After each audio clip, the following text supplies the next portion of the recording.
Chapter 23, Moaning Lisa Bistro. It kind of has a new car smell, if you breathe deeply, Linda said as we drove to the Moaning Lisa Bistro in my new Jeep Wrangler. I had bought it earlier that week and was still excited about my new toy. The vehicle was 2 years old, but it was the newest car I'd ever owned.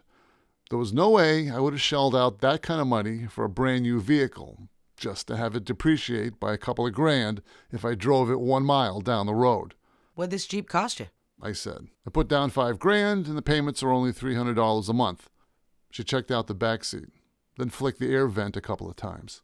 What's the remaining cost in Gavin money units? I smiled and said, only 12 more paintings. She hit one last button on the radio and settled into her seat.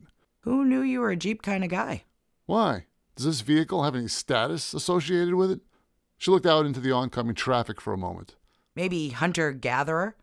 You gonna start wearing flannel? Hey, I could bivouac some wounded Marines on the hood of this car in a pinch. Come on, the four-wheel drive in this thing will get us out of any snowbank. She pinched one of the clamps securing the canvas roof. With the top removed, it'll have that convertible vibe. I'm into it. I slowed down as I approached the red light. I noticed that I was able to get closer to the car in front of me because of the shorter hood length of the classic Jeep. It felt like driving a big go-kart. So listen, I said to Linda. James and Brent don't know that everything I give to Gary has been going into the fire. I see what you've been delivering to Gary lately. They deserve to go into the fire. Yeah, I know. I don't feel like taking shit from James because I'm doing it for the money. She rolled down the window and yelled out to the traffic next to us. My boyfriend's a whore. An old couple in a Lincoln looked at us with a bewildered expression. I just sat there in my new Jeep and took my lumps. 10 minutes later, we were at the bistro, where we found James and Brent already waiting for us at a table. An older woman on stage was singing as she strummed her auto harp. Thank God the volume was low on the PA. Linda and I grabbed a couple of chairs. Hey guys, I said to everyone. How's it going? James said, Hey. While not bothering to look up from his iPad. Brent climbed out of his chair and approached Linda while doing a big flourish with his arms apart and demanded a hug. Hey, my dear. You look fabulous. Linda gave a cheesy grin and went with it. She glanced at me while she was being enveloped by this human anaconda. How's the life of a struggling artist? I struggle with my emotions mostly. I asked everyone, do you guys want anything? I'm buying. Could you spend some of that corporate money on a spinach turnover and a latte? Brent released Linda, and they both sat down. I'm fine. Caramel macchiato? I went up to the counter and placed everyone's orders with a female barista who had some interesting piercings. I ordered a mocha latte for myself and asked her as a joke, hey, do you have any of that luwak coffee from Indonesia? She was busy frothing the milk for our drinks and didn't bother to look up. No. What's that? It's the coffee that needs to be pooped out of mongooses, I said. I had seen a documentary somewhere. They actually fed coffee beans to mongooses in Indonesia, then waited for the beans to come out of the other end. Supposedly, the animal's digestive system changed the flavor to something special. I wanted to know who was the first guy to actually try coffee beans that came out of mongoose poop. It had to have been a dare from his buddies. I'm guessing he pretended to enjoy this concoction just to make his buddies try it and get the joke back on them. From there, my comment just spiraled out of control. Nope. She said as she banged down the coffee basket. We have no mongooses here. Well, that joke didn't work. I also ordered a bag of real Hawaiian Kona coffee at $34 a pound just because, what the hell. I brought everything back to the table.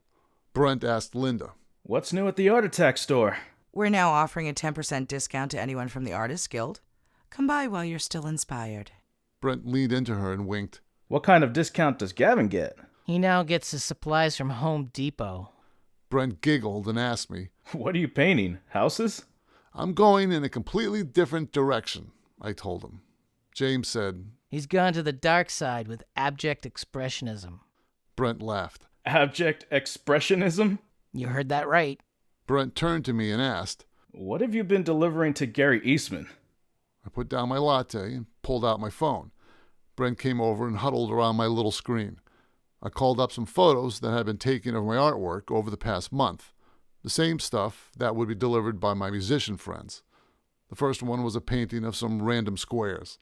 I said, this one was called Klee's Aneurysm. As in Paul Klee? Kind of.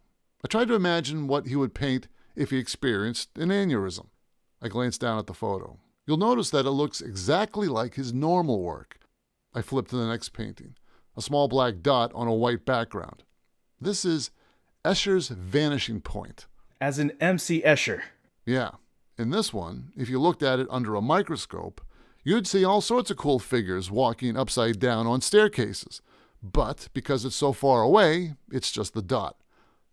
Brent was riveted by the photo for much too long. Oh, wow. That's deep. Linda was hiding her face behind her coffee cup, trying not to crack up. I flipped to the next one. I call this one de Kooning, age 9 to 90. It's a series of vertical panels that are supposed to illustrate the evolution of his painting technique from the age of 9 to 90. Brent concentrated on the photo. They all look alike. Yep. I swiped to another one. This one is called O'Keefe's Meat Wallet. Brent studied it for a moment. Georgia O'Keeffe was known for doing close-up flowers. It's not what I saw. I swiped to the next one. Oh yeah, and here's O'Keefe's Meat Wallet number 2. I went to the next one. And O'Keefe's Meat Wallet number 3. I guess I was inspired that week. These are all great. I got to a painting of a series of overlapping Nazi swastikas. I said, I called this one Jasper's Fascism. Didn't he paint American flags? Yeah, think of this one as a what-if alternative history. Brent looked back at the painting with some fresh eyes. Oh, wow. I looked over at Linda. She could barely contain herself. James saw Linda and started to lose it himself. He quickly hid his face behind his iPad. I showed Brent the last one. And this one is just Stella's no U-turn sign. I put away my phone. Brent looked up at me as if he had seen a UFO. This is 1 month of work. He asked, eyes wide. No, I said. I've got about a half a dozen other paintings at the loft that I'm keeping to myself. Yeah, he's also done some good stuff. I'm amazed Eastman pays for this crap. I'm working on getting my own patrons through the Kickstarter website. How's that going to work, Brent? You know how artists have raised money to fund their projects? Yeah? She said, sipping her coffee. Brent smiled and looked at us. I'm going to assign a Kickstarter campaign to each of my paintings. I don't get it, I said to Brent. How will it work with only one painting? People who are into my art will want to contribute. Yeah, I know that. But what's in it for them? You know how musicians and filmmakers raise money for their projects? I want to raise money for my artwork. Yeah, but everyone who contributed to the recording of an album or movie received a copy of the final product. Brent leaned back in his chair. Exactly. But you've only got one painting, I said impatiently. Who gets it? No. They will all own it. Getting annoyed, I said, what?